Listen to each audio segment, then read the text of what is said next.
Okay. Wait, so the end of Talmud. I have Gimel base. I've got Zion base. Okay, if that's the way you want to be. Okay. Yeah. I put it on. Zion base. Okay. Well, I have Gimel base. Okay. They came and stood in the steps of the antechamber. The first one stood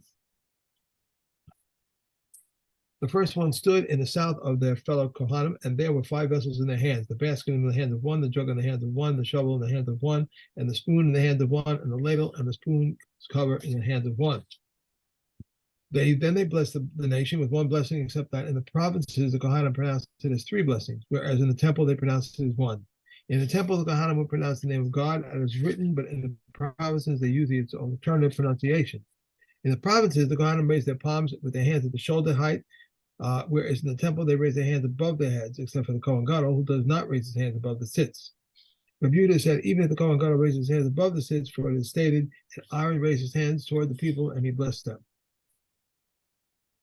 When the Kohen Gadol wishes to burn the limbs of the Talmud, he would send the ramp, and the deputy was to his right. When the Kohen Gadol reached the midpoint of the ramp, the deputy took hold of his right arm and helped him ascend. The first Kohen handed to the Kohen Gadol the head and the leg, and the Kohen Gadol leaned on them and then through them.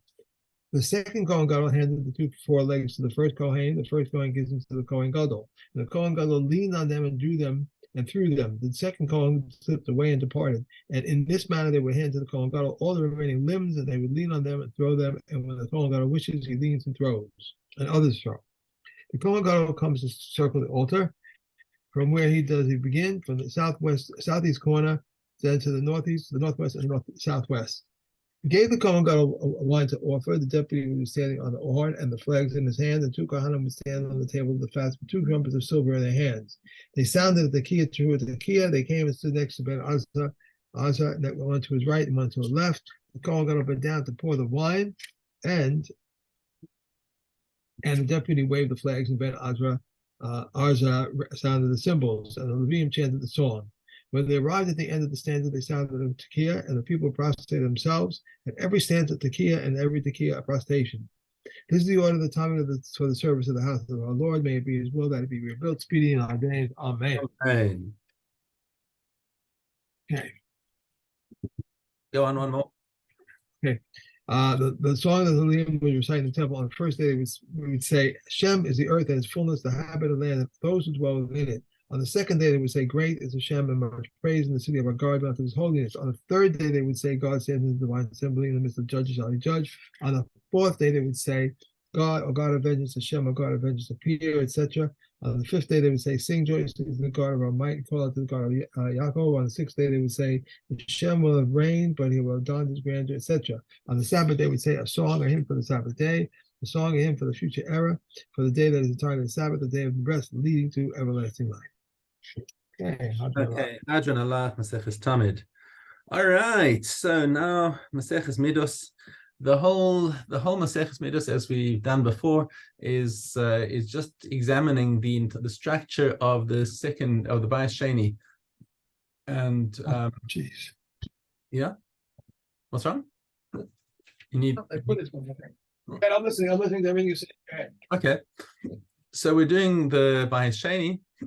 And I'm going to share my screen so that we can look at the same map at the same time. Where is my Zoom? Why have I lost my picture of Eliezer? Yes. I have lost my picture of you. Where are you? There you are. Okay, great. Okay. I see myself, but that's okay. Right. This is a great picture. Okay, yeah. Nice and clear. Found that online. I hope it's more or less accurate. You know, there are lots of things that you can find online that are not entirely reliable, but nonetheless, this looks at first brush to be pretty good. Okay, and I know in my Kahati over here, I've got Sean, can I print this out from my computer when it's on the screen? I'd rather send you a link. It'll be better than taking a screenshot. But don't you have this diagram at the beginning of your Mishnah? I would be very, very surprised if your Mishnah doesn't have a very nice diagram all over there. Okay. Yes, but not like this. This is much clearer. Okay. So actually what we're missing over here is also the diagram of where this over here is the Azara. But around I don't know if you can see on my screen over here, but there's a rectangle surrounding it, which is the Harabias. Okay, it's not the rest of the Harabias isn't very interesting. It doesn't have much detail. It just shows just shows a few of the gates around the outside, the outer gates that lead into the Harabias, as opposed to the gates that come into the Azara. Okay, and of course the Harabias is a lesser kedusha than the Azara. So Bishlosha Makomos starts the Mishnah. There are three places. Kohanim Shomrim Bebeis Hamikdash. The Kohanim would have their guard of honor in the Mikdash. There's Beis Abtinas. Okay, so Beis Abtinas over here is here by the Sharamayim. Okay, right. Beis Hanitzot, the chamber of the sparks of the gate of kindling, that could be that's like around here. Beis Hanitzot over Beis Hamoked, and the gate of the chamber of the chamber of the fire where they would warm themselves up. And the Beis Hanitzot, just see if I can find that over here. Beis Hanitzot. Just find exactly where that is over here. Beis Hamoked, where the bonfire was. That's Mem Gimel in this diagram over here, which is written like ants on a page. Beis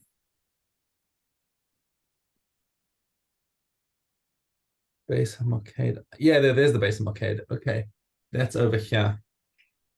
That's that's B. This B over here is B. Is that right? The Beis Hamoked is here. That's the rinsing chamber. It says it's the rinsing chamber, B. Yeah, I know. That may not be right. And what's F? Yeah, the chamber of the heart. Could it be E? That's it. F. It's F is the chamber right of the there. heart. That's the Beis Hamoked. Okay. And the Beis Hanitzot is further along. That's gosh, I think there's a stereo between the diagram in Kahati and the diagram on the screen over here. At any rate, there were these three places where the Kohanim had their guard of honor, and the Leviim, right, who were more in number than the Kohanim, because the Kohanim are a subset of Leviim. Okay, they had 21 places. Chamisha al Chamisha Shari Harabayas. So there are 5 gates to the Harabayas, which you don't see on your screen over here. But if you take a look on the diagram over here, then this over here is the east-west over here. This is the east is down here. So there's one on the east, one on the north, one on the west, and 2 on the south. So the mine's going to be different. Yeah, mine's going to be different than yours because you have the Kati. I have the hot scroll. Yeah. But at any rate, it should be similar because it says over here Al Chamisha Shari Harabais. There were Arba Al Arba Pinosav Mitocha. So there were 4 on the 4 different sides of the Harabais. Chamisha Al Chamisha Shari Hazara. Okay, so there were so 5 were on the 5 gates of the Harabais. There were 4 on the 4 corners inside. So in other words, on each corner on the screen over here, these 4 corners, there was a mishmar of Leviim there. Okay, Chamisha al Chamisha Shari Hazara. There were 5 gates to the Azara. Okay, and here you have the gate of kindling, gate of firstlings, the water gate, this gate over here, what they call it, the beautiful gate. I don't know how to translate that one. Ashara, I can't remember what that one's called, but we'll get to it. And there's also a gate over here. All of these, 4 of them are on the south side because that was the largest area of the Harabais. Okay, so there were 5 gates into the Azara. Arba al Arba Pinoseha mi bachutz.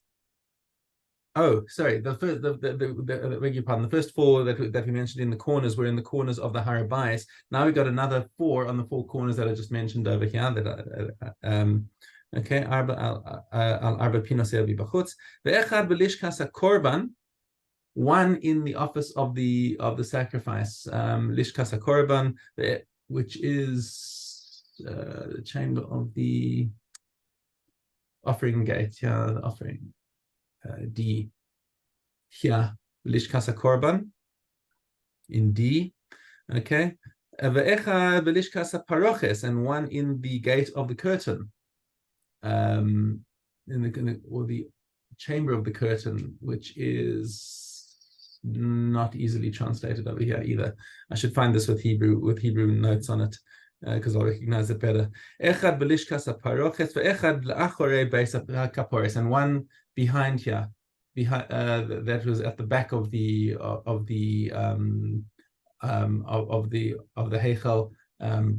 The Beis Kapores is where the Aron HaKodesh stood. So in other words, right at the back over there, because inside here, inside M is the Kodesh HaKodashim. That's where the Aron and the Kapores were. So there was a Levi standing on guard at the back over here. Okay. So Mishnah Beis comes and tells us, Ish har habayis hayam mechazer el kol mishmar mishmar, and so the kohen who was appointed in charge of the har habayis, is it necessarily a kohen? Hold on, is he? I don't know if he's necessarily a kohen. Might be a Levi. But there's one guy in charge, and he goes around to check that all these mishmaros are awake. V'abukos dolkin lefanav, and he's carrying a flaming torch to light his way. And if anyone doesn't stand when he comes, Omer lo ish harabayis shalom alecha. He says, "Hey there, nikar shehu yashen." And if he sees that the Levi is sleeping, chovto b'maklo, he smacks him with the stick. And he actually had permission to set fire to the guy's clothing if he's not responding. By the way, they are the Levium. It says they're the Levium, not Kohanim, because it says they're the Levium, right? Yeah. There are 4 Levium at the corners of the tent on the inside, and Levium 5 at the gateways of the temple courtyard, 4 on the corners, and so forth. So they're all Levium who do that. Right. But is the Ish har habayis a kohen or a Levi?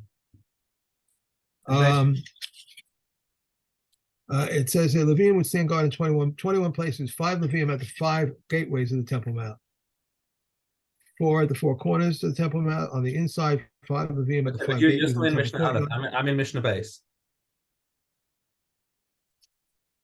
I didn't even know you went over. I'm sorry. Oh my gosh.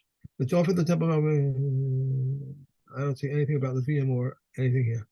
I don't see anything about whether it said Kohanim or not. It doesn't say whether he's a Levi. I suspect actually he's a Levi because it's if he's in charge of them. Right. Okay. Ish har habayis.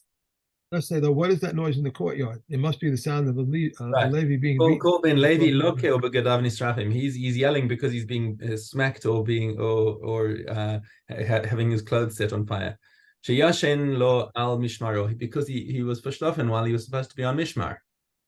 Okay. Right. Rabbi Eliezer ben Yaakov omer pam achas matzu es achi ima yashen v'sarfu es kesusa. And Rabbi Eliezer ben Yaakov says that happened to my mom's brother. He was a Levi, and he was caught schloffing on duty, and they set fire to his clothes. So he's just coming and giving personal confirmation of this happened to my uncle. So there were 5 gates to the har habayis, which is not on our diagram over here. So from the south there were the Hulda gates. Okay, that was with most of the community. There was the most space of har habayis was on the south side. Okay,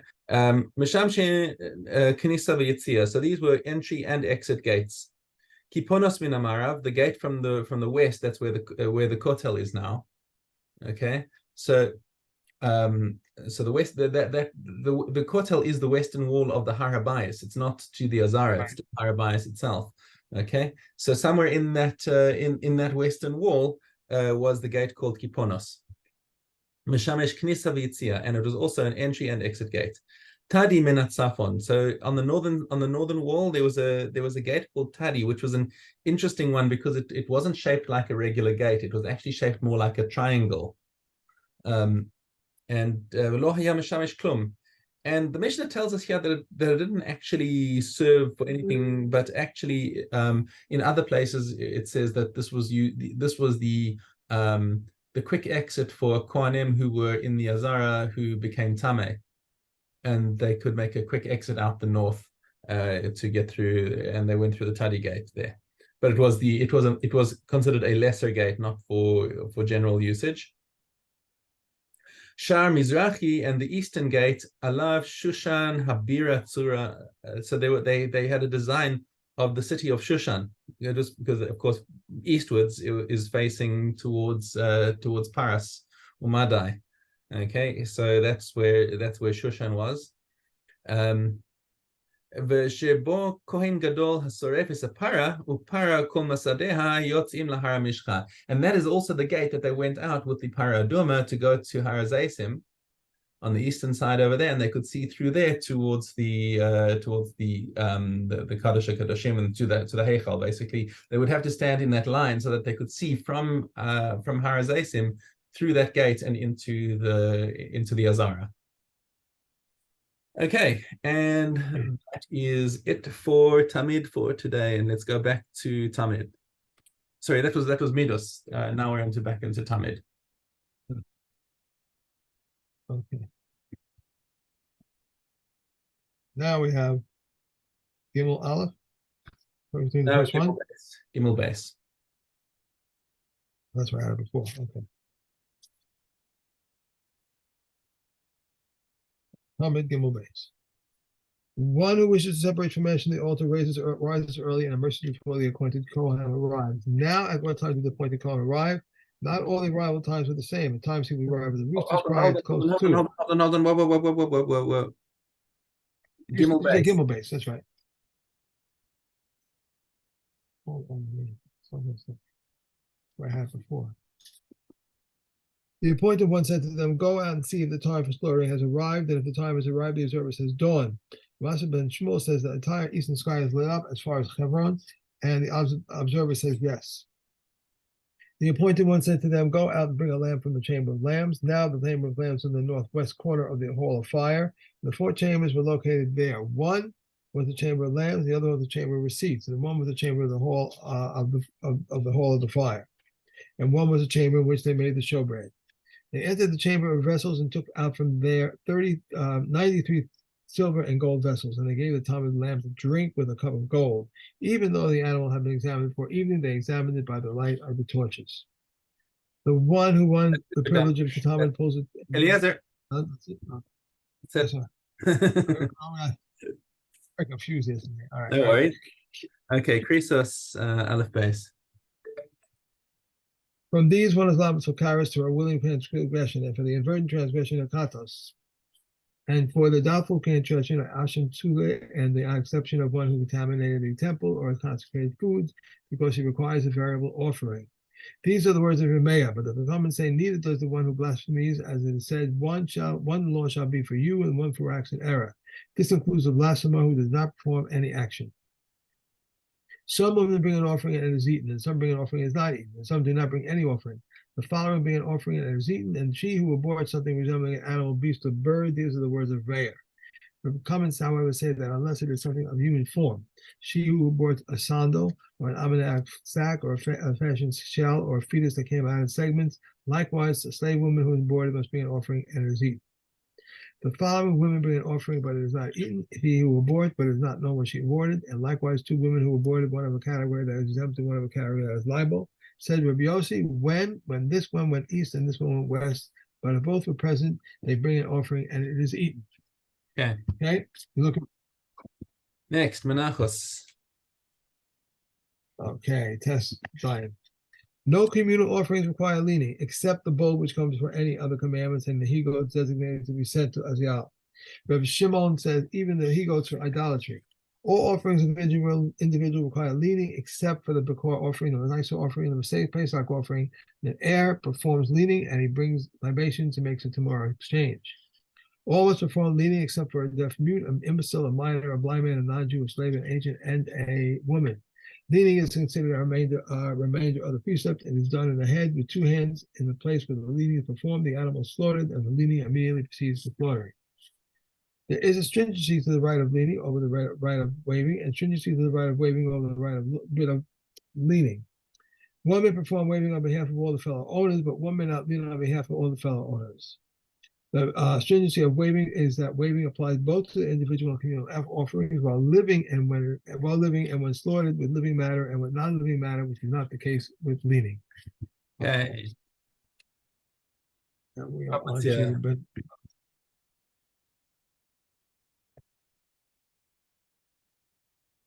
okay, hey, you. A person may say to another, "Weed with me, and I will be with you," or "You hold with me, and I will hold with you." But he may not say to him, "Weed and with me, and I will hold with you," or "Hold with me, and I will weed with you." All the days of the dry season are alike, and all the days of the rainy season are alike. However, he may not say to him, "Plow with me during the dry season, I will plow with you during the rainy season." Rabbi Gamil says there is interest paid in advance, and there's interest paid afterwards. How? If he decided to borrow from him, and he said to him, and said, "I am doing so in order that you lend me," this is interest paid in advance. If he borrowed from him and returned his money to him and sent to him and said, "This is because of your money that was lying idle with me," this is interest paid afterwards. So Shimon says there is interest with words, and he may not say to him, "Be informed that so and so has come from such and such a place." The following transgression negative commandment: the lender, the borrower, the guarantor, and the witnesses, and the sages say for even the scribe, they transgress, you shall not give, and you shall not take from him. And so you shall not be to him as a creditor. You shall not impose interest upon him, and therefore a lying man you shall not place a stumbling block, and you shall fear your God. I am Hashem. If one hires craftsmen and they mislead one another, they have nothing but resentment against one another. He hired a donkey driver or a wagoner to bring wood for a litter, or fruits for a bride, or a dead person, or laborers to remove his flax from the steaming waters, or anything in which could cause a loss, and they retract it in a place where there are no people. They may hire other workers in addition to him or trick them. Okay. And we are on to Pesach.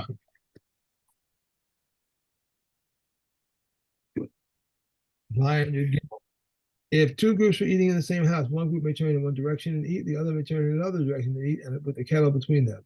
When the waiter stands up to mix the wine, he must close his mouth and turn his face until he gets back to his own group. Then he eats. The bride may turn away her face and eat.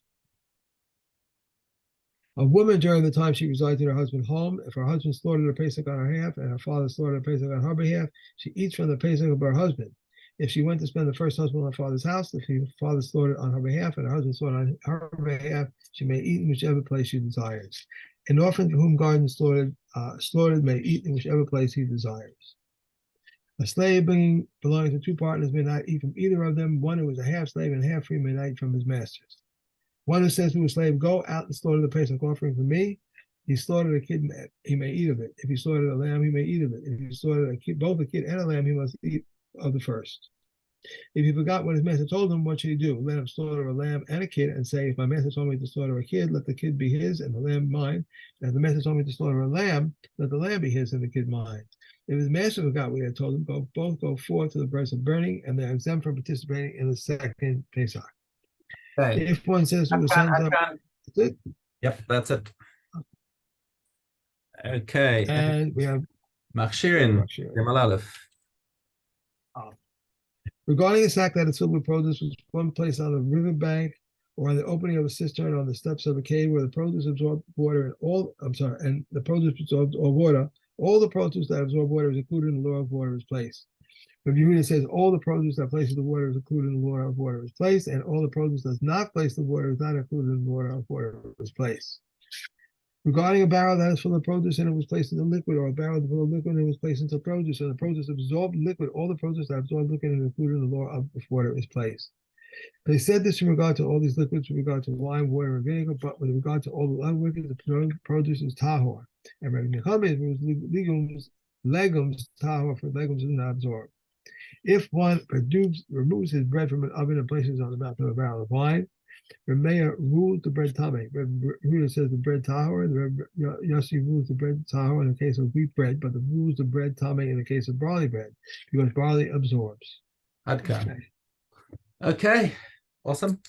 You were so late today. You had so many things to do there at shul. There were so many things going on. I'm sorry. You were